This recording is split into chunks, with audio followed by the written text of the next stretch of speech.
سچ کہتا ہوں اگر یہ پاکیزہ شریعت کے پاکیزہ طریقے دنیا میں عام کیے جائیں، قسم بخدا کہتا ہوں ساری انسانیت کفر کو چھوڑ کے اسلام میں آ جائے گی۔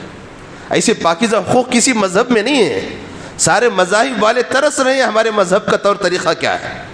صرف گھنٹا بجانا، ناریل پھوڑنا مذہب کا طریقہ نہیں ہے۔ زندگی گزارنے کے طور طریقے یہ مذہبی طریقے ہوتے ہیں۔ اس میں اسلام کے برابر کوئی مذہب دنیا میں نہیں ہے۔ ایک بندہ مسلمان ہوا، جب اس سے پوچھا گیا بھائی تو مسلمان کیوں ہوا؟ جبکہ مسلمان ہونا معمولی بات نہیں ہے، تجھے تو خاندان سے کٹنا پڑتا ہے۔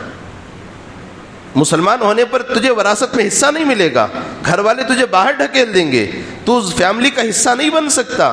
ہو سکتا ہے کہ اس کاروبار میں، مال دولت میں، کام دھندے میں سب کچھ تجھے الگ کر دیا جائے گا، تو دنیا میں تنے تنہا ہو جائے گا۔ پھر اس کے باوجود پھر تو مسلمان کیسے بنا؟ اس نے کہا میری مسلمان بننے کی وجہ صرف ایک مسلمانوں کا جنازہ ہے۔ ہماری خوبیاں دیکھیے، اسلام میں اللہ نے جو خوبیاں رکھی ہیں، جو صلاحیتیں، جو طاقت رکھی ہے، ایک ایک خوبی کو اگر دیکھا جائے لوگ تو کفر کو چھوڑ کے اسلام میں کود پڑنے کے لیے تیار ہیں۔ ہم ہیں کہ عجیب ہیں، ساری صفات، ساری صلاحیتیں ہمارے سامنے، اس کی کوئی قدر وقار ہمارے پاس نہیں ہے۔ پوچھا گیا کہ تجھے ایک جنازے نے مسلمان تجھے کیسے بنا دیا؟ اس نے کہا ابھی چند دن پہلے میری ماں کا انتقال ہوا، اور میری ماں اتنی بیمار تھی کہ جسم کے حصے کچھ سڑنے لگے کہ ڈاکٹر نے ایک پیر اس کا کاٹا۔ تو ہمارے مذہب میں جسم کو جلایا جاتا ہے، اور میں نے اس پیر کو جا کے جلایا سب سے پہلے۔ چند دنوں کے بعد میری ماں بھی انتقال ہو گئی، اور مذہب کے رسم و رواج کی وجہ سے میں مجبور تھا اس ماں کو جلانے کے لیے جس ماں نے مجھے جنم دیا ہے۔ مجھے پیدا کرنے کے لیے 9 مہینے اس نے مشقت جھیلی ہے، اور میرا پیشاب پاخانہ اٹھایا ہے، رات دن نہیں دیکھا اس نے، گرمی سردی نہیں دیکھی، بلکہ اس نے ہمیشہ یہ سوچا یہ میرا لخت جگر ہے، یہ میرا جسم کا حصہ ہے، یہ میرا دل کا ٹکڑا ہے۔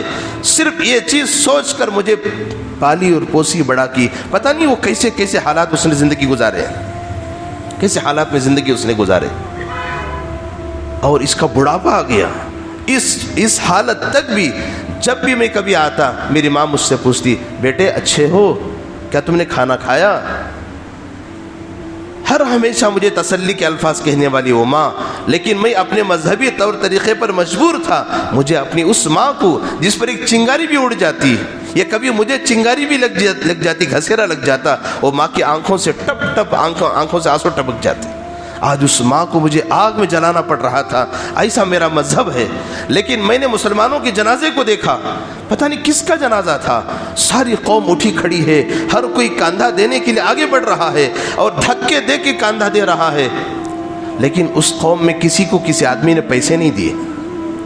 ہر کوئی جذبے سے، شوق سے دکانیں بند کر رہا ہے، کوئی دکان سے باہر نکل کے آ رہا ہے، 2-4 قدم چل کے جانا ایک عبادت تصور کر کے جا رہا ہے۔ جب میں نے دیکھا ارے ہمارا مذہب تو ایسا ہے، ماں کو آگ میں جلا کے ہم نے راکھ بنا دیا، یہ مذہب تو اتنا پاکیزہ ہے۔ وہ مری ہوئی ماں کو انہوں نے نہلایا، دھلایا، کپڑوں پہ کپڑے اس نے لگائے اور عطر اور خوشبو چھنکی، اور اس کو کہاں اٹھایا؟ سروں پہ اٹھا کے لے جا رہے ہیں۔ کتنی وہ شاندار ماں ہوگی، کتنی باعزت وہ ماں ہوگی کہ جس کو کاندھوں کے اوپر اٹھایا جا رہا ہے، ہر کوئی اٹھانے کو عزت اور وقار کی چیز سمجھ رہا ہے۔ میرے دل میں بات آئی، ہو نہ ہو یہ اچھا مذہب ہوگا۔ ہمارے مذہب کی صرف ایک خوبی غیروں کو اسلام کے قریب کر رہی ہے، لیکن ہم ہیں کہ ساری خوبیوں کے مالک، بے تاج بادشاہ ہم ہیں، لیکن ساری خوبیاں ہم سے چھینی جا رہی ہیں۔